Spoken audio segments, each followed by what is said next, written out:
Hi everyone, today we will talk about how to solve Messenger app not working. To know how to solve Messenger app not working, you should just go to settings like this where you click. After that, in this page, you will go to apps, default apps, app settings.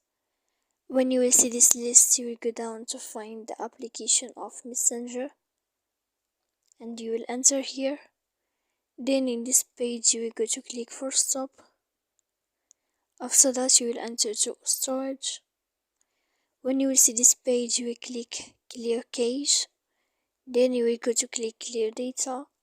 And after all that, when you will end this, you can update your application.